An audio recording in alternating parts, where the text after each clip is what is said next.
morning. And for me, it's a huge pleasure to introduce to you Ingrid Gogolin, our second keynote speaker.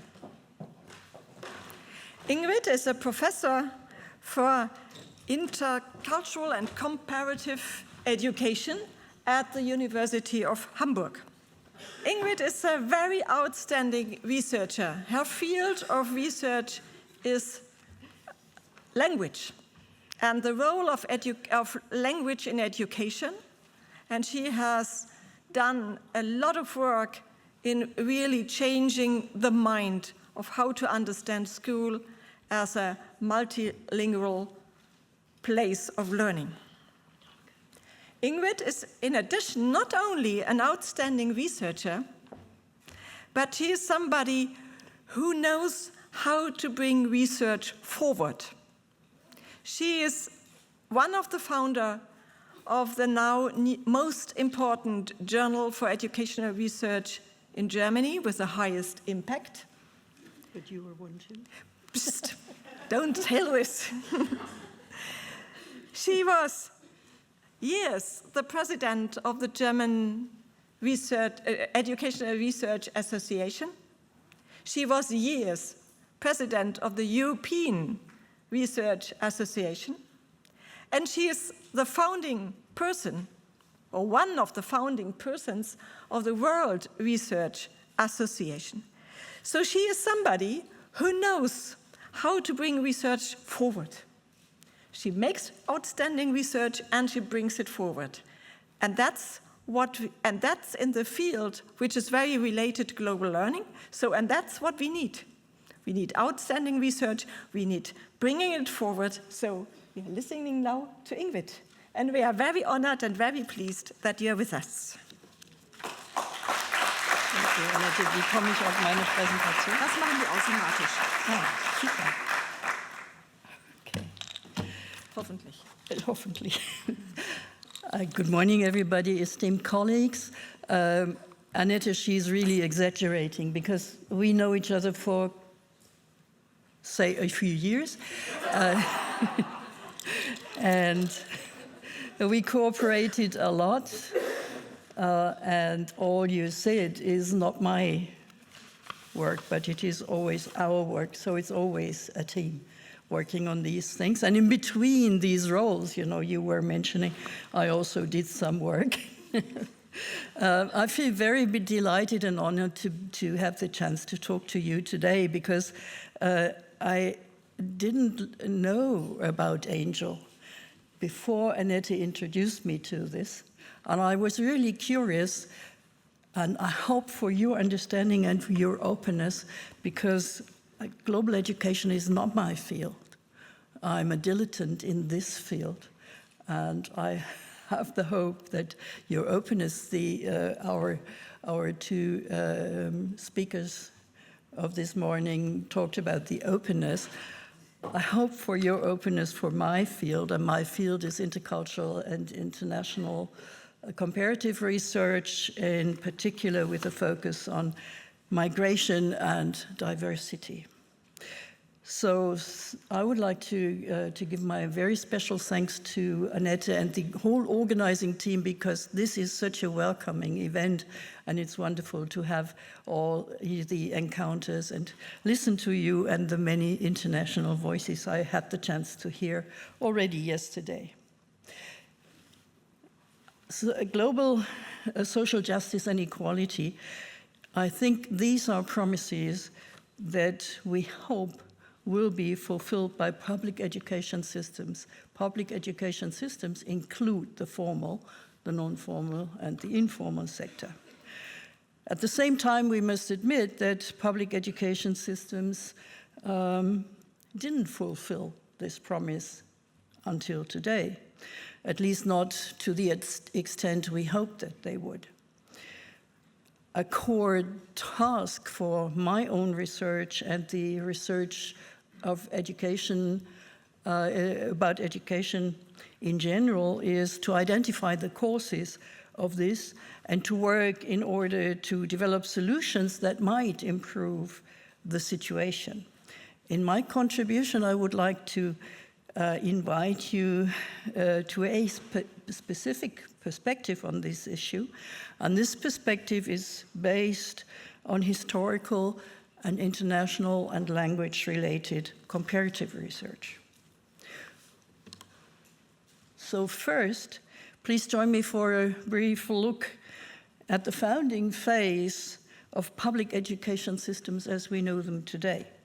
And we know them today all over the world, albeit with nuances in some of the details of their practice. They're very, very much the same all around the world. And I would like in the next part of my contribution to compare them with today's perspective in order to illustrate that although the forms of communication, of delivering, of structuring education changed, the basic ideas did not change. And I think it's very necessary to make us aware of the basis on which we stand, because without that, change will never be possible. In the last part of my contribution, I would like to focus on one of these research projects trying to challenge aspects of the education systems which we do not accept until today. And this is related to the challenge of diversity in education and the traditions which obviously hinder dealing with diversity in an appropriate manner. So I'm looking forward to your comments and your ideas about my approach, but let's get started now. Public education systems as we know them today have their roots in the 18th century, that is from the 1700s onwards. And from the outset, they are linked to the promise of making education available to all, with the aim that everybody will be empowered to participate in a society. So this is nothing new. All you're asking for is very old. So no, not if we think of mankind in millions of years, it's not very old, but for our memories, it's a fairly old demand and promise in education.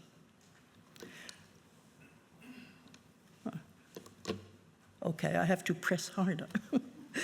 Our conference venue, this very building, the Humboldt Forum, invites me to highlight two fundamentally important personalities whose ideas deeply ingrained the concept of education for all, as it was transferred to the whole world, actually.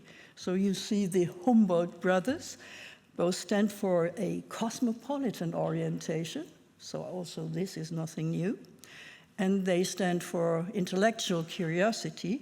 Alexander von Humboldt, the explorer and natural scientist, as he's usually seen, and Wilhelm, his brother, the educational reformer and humanities scholar. So the balance between nature, natural science, and humanities was embodied in these two personalities.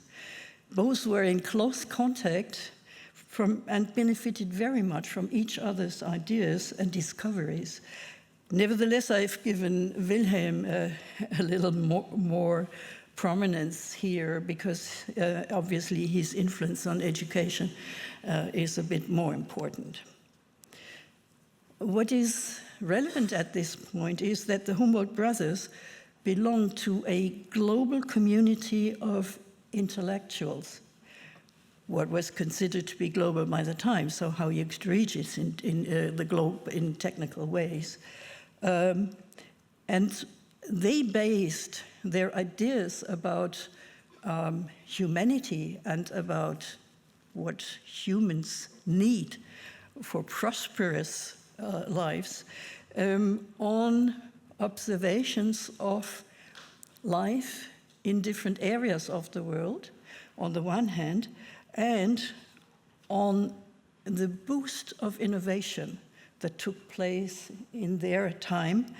And they thought about the consequences all these innovations would have for individuals and the ways individuals live together.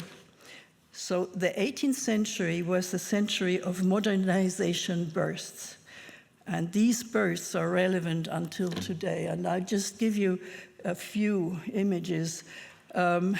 The feudal system as the basis for social order was increasingly called into question and replaced by ideas of civic participation which are guaranteed by the Constitution and case law. The Age of Enlightenment was what led us into perceptions of democracy as we understand them still today, although there is an increasing group of people who do not want to deal with democracy anymore, but that is not my point, and I won't go deeper into that.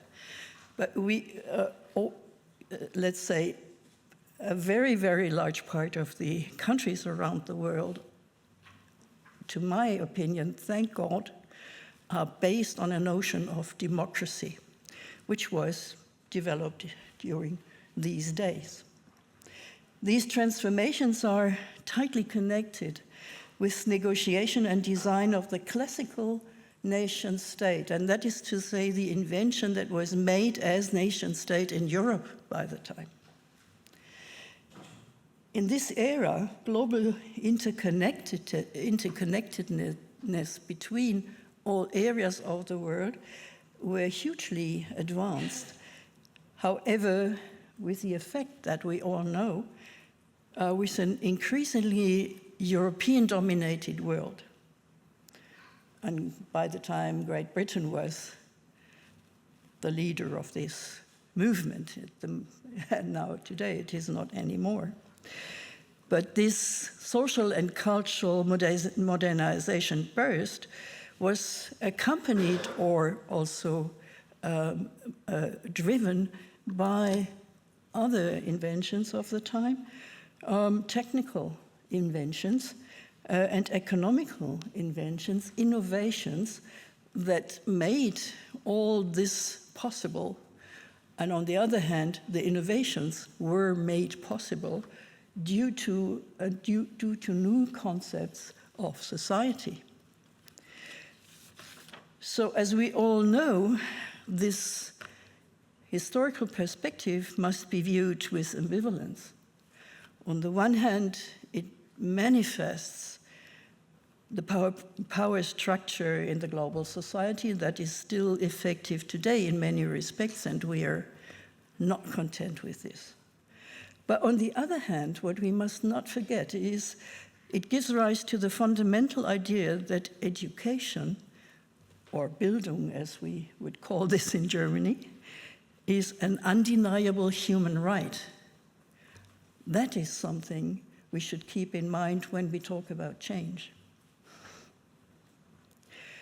The massive transformation of the era stimulated the idea that access to cultural skills could no longer be reserved to small groups of privileged individuals. In particular, an increasingly literate population was necessary for the good of the community, or to put it in a more profane manner, to create a population that is useful in transferring all these new ideas of the time into everyday practice. So education was invented because it was necessary. From a normative point of view, the emergent concept of the classical nation state offered an appropriate frame of reference for this development. It was based on the strong belief that societies based on birthrights can be overcome, that it would be possible to replace the egoism of nobility and the sovereigns by a just and fair system of government, or in today's world, that social justice, and equality in a society are possible. We keep that in mind. From the outset, the concept of the classical, and that is to say the European nation state, was closely linked to the basic idea of education for all. And that is the idea, education for all, which still exists and which still is not fulfilled in all its respects. There is no doubt that this development originated in Europe and was exported from here. But that is not the whole story. Due to the increasing possibilities of mobility and exchange, the development of ideas about education was inspired by influences from other areas of the world in many ways, because the intellectuals of the time were travelers. They were cosmopolitans. This may be one of the reasons why, if we look back on this successful history, why it was so successful, because it included ideas that were not only deriving from one place in the world or from one certain type of intellectuals.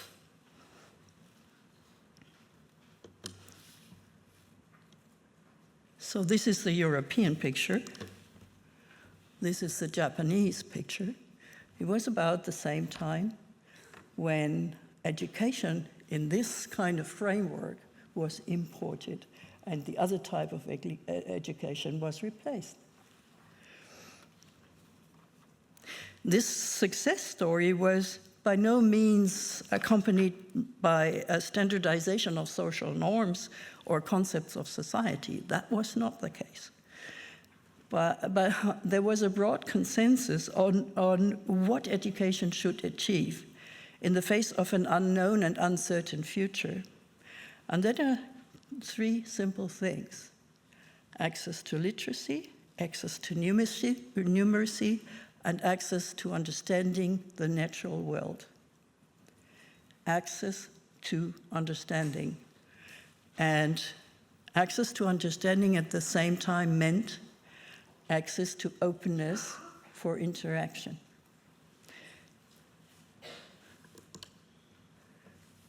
So this, addressing all children in the foundation phase, all was, in some parts of the world, only related to the male part of humanity. But that didn't take long. For example, in Europe, it was very, very quickly open to all children in a literal way. Access to all in the foundation phase was meant as serving for both, for the good of the individual as well as for the society, or in today's word, as a prerequisite for the possibility of social justice. So,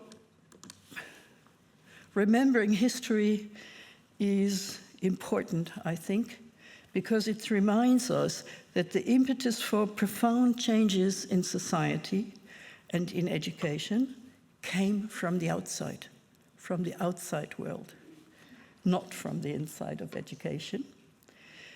But there are windows of opportunity for education and the education system, and what you now would call education researchers, like Humboldt would never be called one, but I would call him one, that there are windows of opportunity, and we have to take advantage of these windows of opportunity, and that there are, at the same time, certain mechanisms that are deeply rooted in societal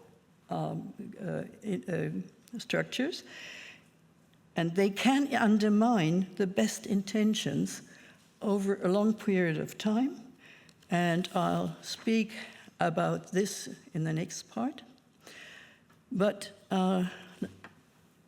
just have a quick look at what Humboldt said by the time about education for all. Education is aimed at the human being in general. So he didn't make a difference. And he related to a notion of diversity that was relevant by the time.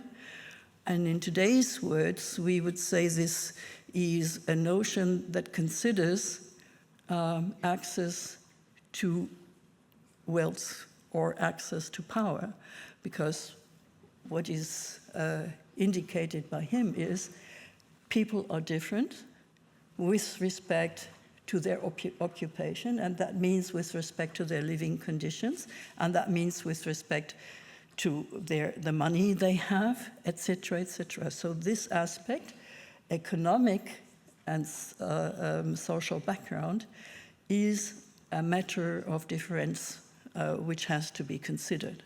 So this is how he posed the challenges of education.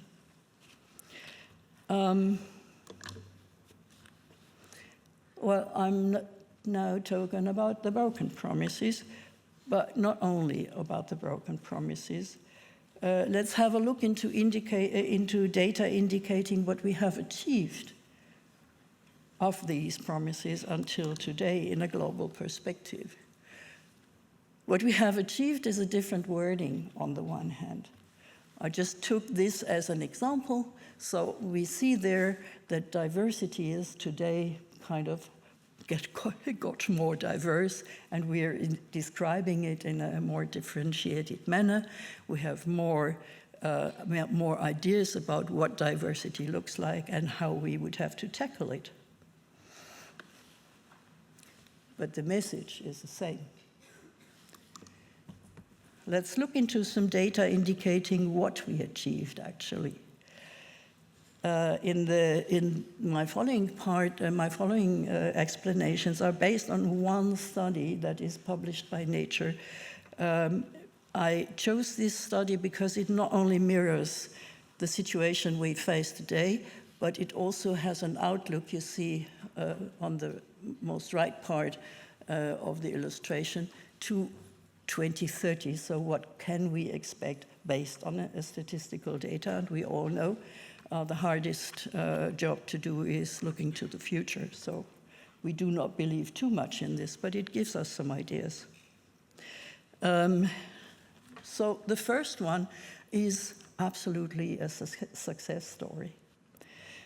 You see that this, by the way, is related to the goals of SDGs targets. The positive message, which I show you here, is that with respect to early education phase, we have made a tremendous progress. Nearly every area of the world in the period from 1970 to 2018, that is the database, there was a rise in participation in primary education, so in the basics of a basic part of education, and even in secondary and in tertiary education, it is a rise, a steep rise. So this is a success story. We have implemented education system that more and more address more parts of all, even in the tertiary phase. And that is something we should be proud of, because this is not an easy task. So the main message here, nevertheless, is it is the global north and high income regions, which are in this dotted dark green line, in the two, or what would you call it, blue? I don't know.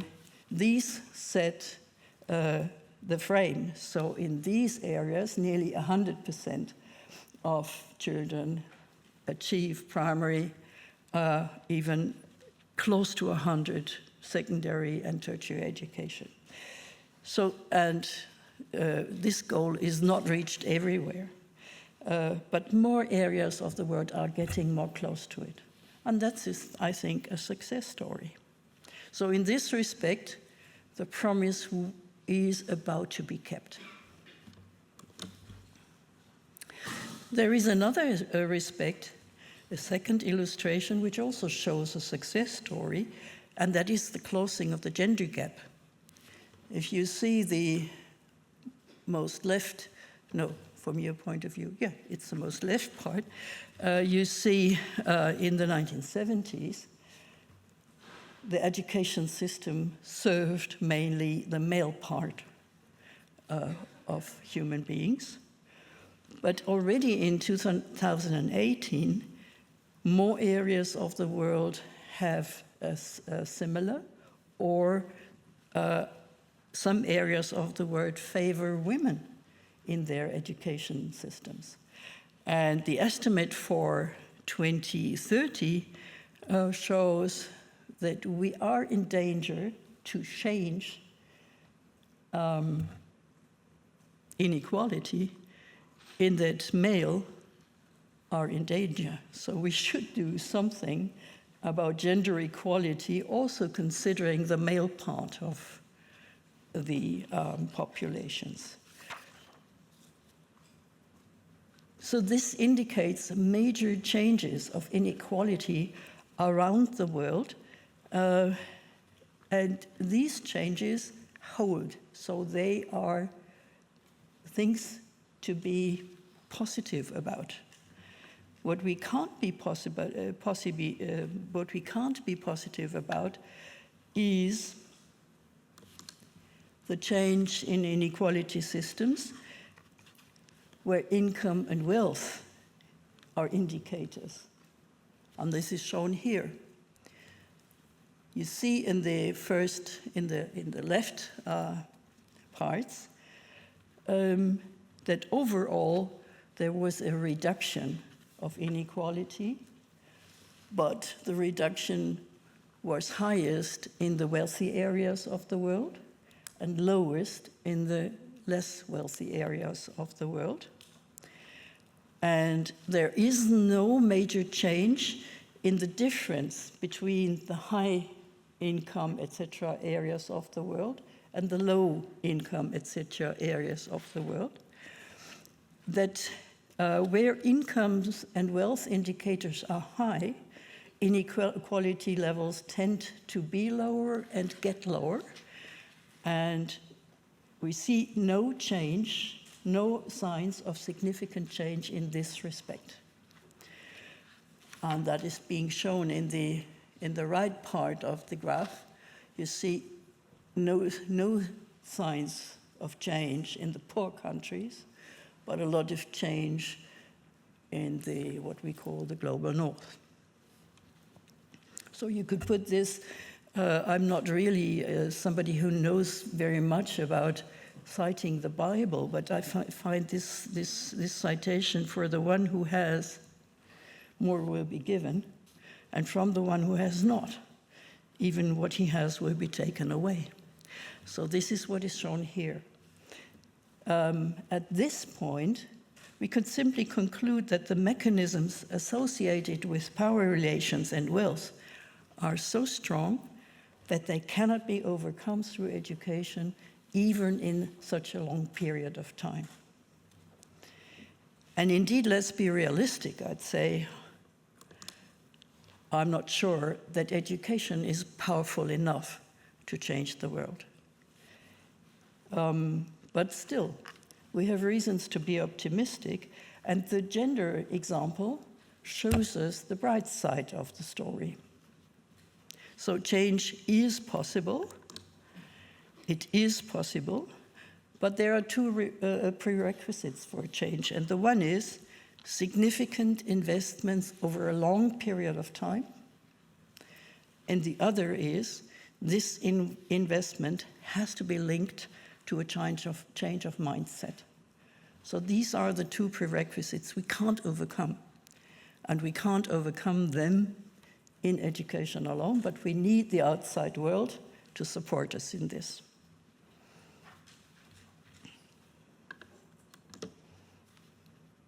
Let's talk about change now. Change is possible, as I said, And what can we do as education researchers and as education practitioners to contribute to change, and in particular with respect to social justice? Here are some thoughts I'd like to share with you, and I'd like to share with you a warm welcome to the World Education Research Association, and it has already referred to this network. Experience shows, and it is also proved by statistical observation, that joint activities, in particular in international, particularly based on international consensus and international collaboration, are the most powerful tool for bringing about profound change in education and in other areas. The example we all know of is, like, think of the PISA studies. So if there hadn't been an international activity on a joint idea, all the thinking about education and whatever we think about these types of studies, all this wouldn't have been possible. No one single area of the world would have been able to achieve the move that was initiated by the PISA studies. So that is why I would like to introduce you to this other association of international researchers, a community of scholars all around the globe. You see the areas where we are located. We strive to reach consensus and initiate collaboration of researchers around the world, in a certain sense very similar to what you do, but not related to one single topic. So WIRA is an association of researchers with an optimistic mission, and I'm a happy member of this association. Our work is based on the recognition of the obstacles to achieve fair and equitable education systems, and we take for granted that we know the obstacles. So, not least thanks to these big studies like PISA, etc., we know what are the obstacles. There is no need to do profound research into this question, what are the obstacles, because we know them. We need to observe them further, that's true, but no news are given up to us by research in that respect. So we can base our future work about how to change on aspects that that consider the question, how can the obstacles be overcome? And that is a different type of research which is needed in conjunction with the observation of what happens. So how do the obstacles develop? So this is a type of knowledge which needs an empirical basis, a solid empirical basis for effective changes. And with respect to that, we decided to focus on two issues that are relevant drivers of inequality based on the knowledge we have in education systems all around the world. And for the moment, we identified two such issues. So the one is growing diversity in school populations or in education in the groups that are in need of education. And one major cause of this is international migration with effects on linguistic, cultural, and social diversity in societies. And evenly widespread is the phenomenon of growing insecurity, stress, risks, health risks among adolescents, especially those living in vulnerable conditions. I'm not talking about these ones because this is not my field. My field is the other one. So for the next part of my talk, I'm talking about migration and the consequences. But what we know is that both these aspects, both these phenomena are considerable drivers of inequality in education. So that is why we focus on them. It is no news for you that increasing migration is a global phenomenon. It might be news for some of you that the areas of the world that face most migration are, in the meantime, not the classical migration areas anymore, but Europe and Asia.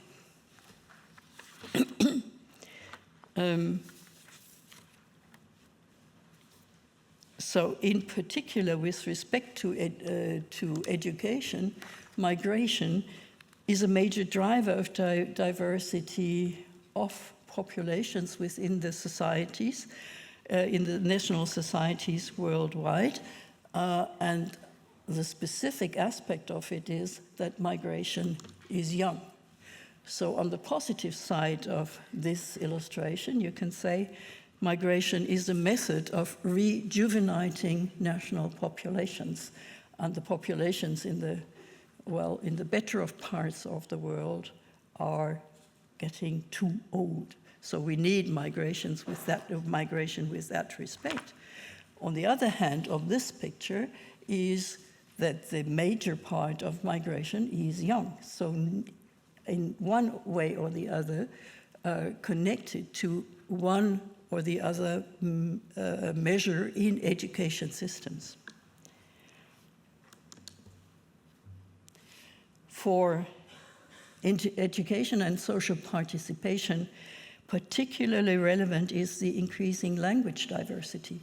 What we see here is we have around 7,000 languages worldwide. Around 4,500 of these are vital, so they're not endangered. And in the areas that were considered to be monolingual areas in earlier times, we have an increase of languages on very small spots. So, for example, Sydney counted for 250 languages. They are proud of that. New York, figures from Manhattan, they counted about 700 languages. London, about 300. The sad thing is that in Europe, we do not have any reliable statistics on this, and especially in Germany, we don't have reliable statistics, but according to some regional statistics, the picture is like the Sydney-London one. So in all European areas, we have about 200 plus 300 plus languages, in particular in cities. And as we all know, language is the basis of everything in education. No education in a higher order sense is possible without language, without the understanding of concepts, without the possibility to express. So language is the foundation for higher order learning. And what can be called language competence is to be able to be able for oral language and literacy, writing, written language, in as many different ways as possible. That is what we would consider language competence. Global citizenship education is one of the areas where I think it is really necessary to think more about the language demands that are posed on learners by the contents that should be taught or transmitted to the young people. And language competence, in today's words, oracy and literacy, is the key to equity in increasingly diverse societies, but also in increasingly globalized ways of interaction between societies. In order to participate in modern societies, in particular literacy is a prerequisite sine qua non You can't be a part of a society making your claims in a society without being able to literacy. So what do we know about language diversity, about living, growing up in more than one language with respect to prerequisites for education? So here is what we know about multilingualism as an advantage.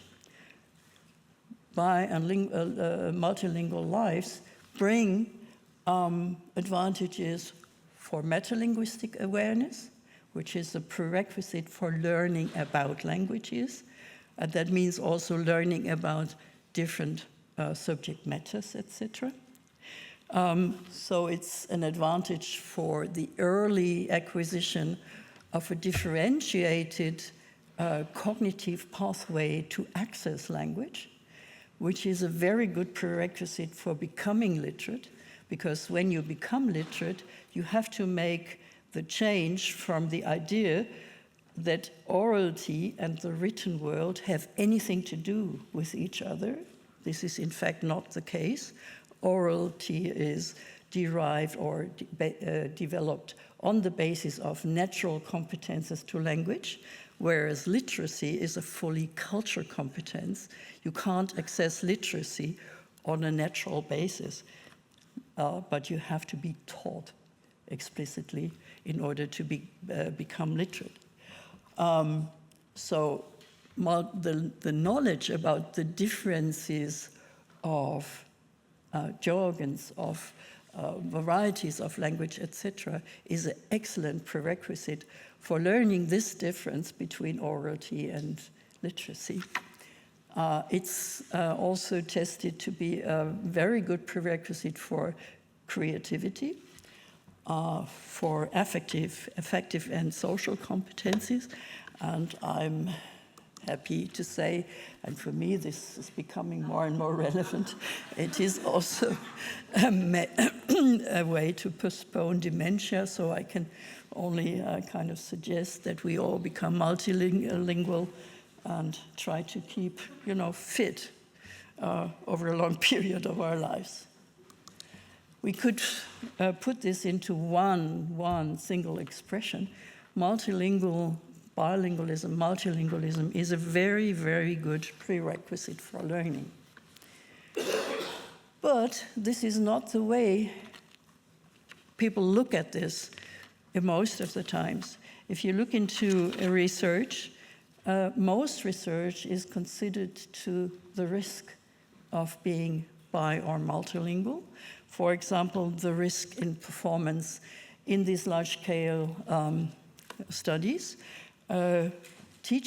Speaking a language other than the language of the education system at home is considered to be one of 3 major risk factors for children's development.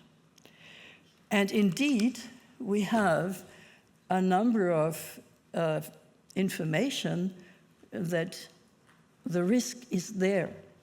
So this is a German example. The competence to read and write and spell has not been developed upward but downward in the last kind of 20 years. So this is a sad message, and even more sad is that this, after 50 years of migration to Germany, still concerns the children of migrant family most. So the difference between their achievement and the achievement of, I'm an indigenous German, and the autochthonous children is even increasing. So there is something about this aspect of literacy, something the education systems don't fulfill. And that's why we were thinking about a project in my research group in Hamburg. What can we find out about multilingual competencies in this very country where literacy in multiple languages is not supported? Is there anything like a resource of multiple literacies in the population, in the immigrant populations? And does this influence the way children or youth access language? And what we did, we carried out a research project with the title Multilingual Development Over Time. And in German, it is called the METS study. So don't bother about these abbreviations. This study tried to follow the research question, can multilingual competencies be an asset for learning, although multilingual competencies are not supported in the way we could expect by the public education system? So what we did, we investigated languages, a number of languages. We investigated German, because this is the language all children learn in Germany, have to. The languages Russian and Turkish, because these were, by the time we started, the two largest languages of immigrant populations in Germany.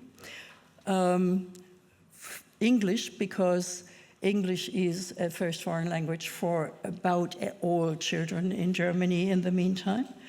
And half of the population of German kids learn a second foreign language in secondary education, and the largest is French, and we also wanted to know something about Russian as second foreign language. So what we did, the METS study, we followed a considerable sample, a substantial sample over time in all these languages.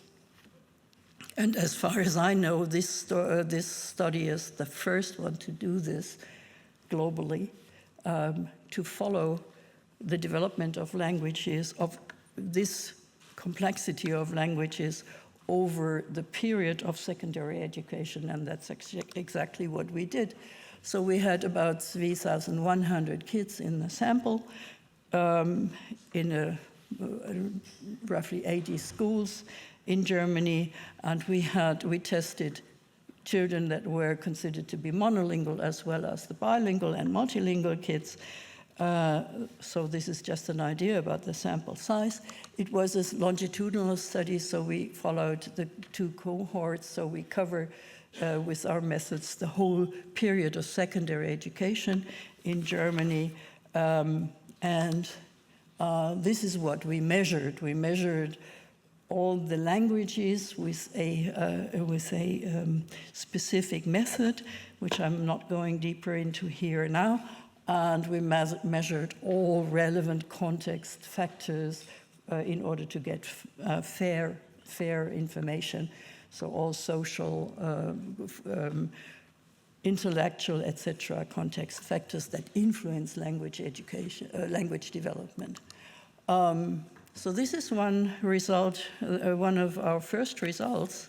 What you see here is one participant of our study, and what you see there is just the symbol German. They can write in German. She could write in German, Russian, English, and French. And German is the best literate language for all our participants.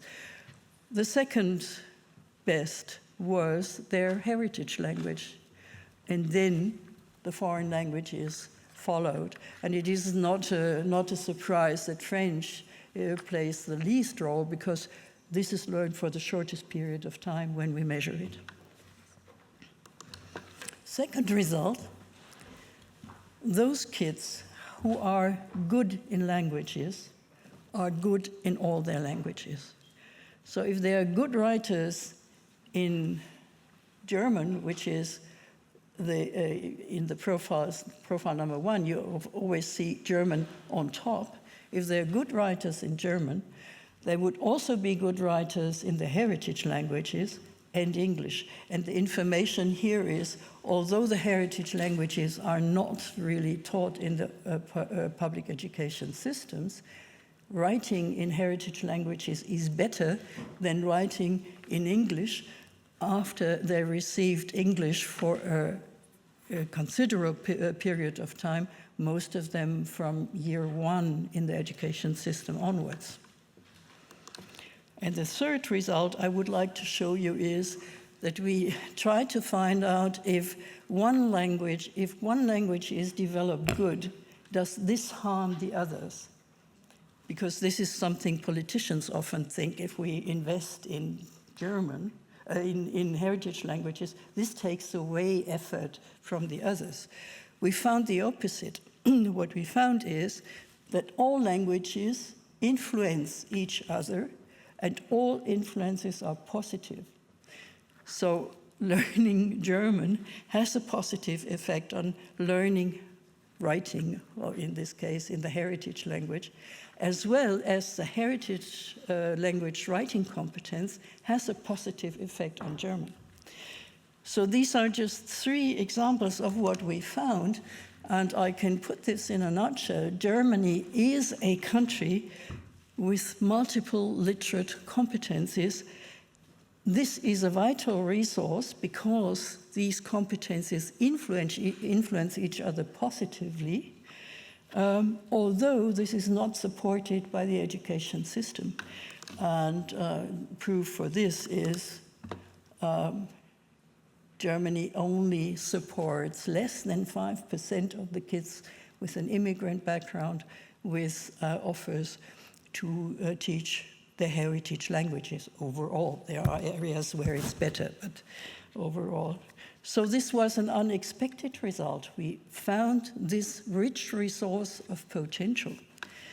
So the next step would then be, how can we overcome the traditional way of looking into language education, and this is the way of homogenization or of monolingualization of a school population. This was an adequate way in the foundation phase of the education systems because we needed populations that are able to understand each other. The question is this still the adequate way for the population we have today? And the answer with respect to the results we achieve or the results we have is no, it isn't. So the next step would be then, find ways at first to make the idea that multilingualism is at one normal in a society, at second an asset for education, to make this idea a basis for education and to provide education supporting multilingualism in an appropriate way over time, over the education career. To do this with significant investments over a long period of time, and to try to achieve a change of mindsets in this respect. And I think a good way to achieve this would be to join forces on this. So this is my invitation to you all. Let's join forces, research and practice with a focus on mitigating the challenges posed by diversity, by recognizing and utilizing the potential of diversity for education and social justice. We never give up. That is the message of WERA. And thank you so much that you listened to my ideas, and I hope that we have some time. I don't know, I'm out of time. Thank you so much, Ingrid. What a message. A promise of the educational system.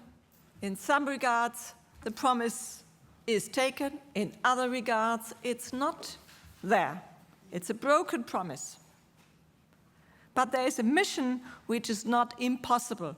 And we are all on this not impossible mission.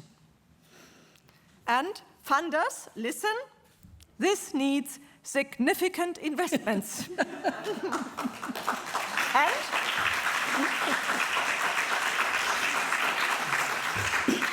Global educators listening, this needs a change of mindset, and that is our responsibility to do this.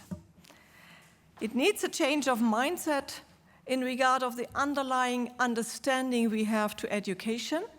So the way to deal with diversity was now outlined by Ingrid in a very nice and detailed and empirically underlined way.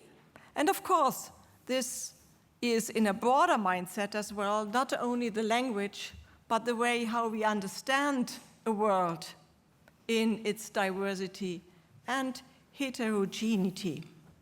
So joint activities together on working on this, understanding, and I think it was very striking to see what role empirical research plays in changing mindsets and understanding that some mindsets, even if they are repeated 1,000 times by people with power, are not correct, and that this is the power of science to support changing of mindset. Thank you so much for that very intensive insight. Thank you.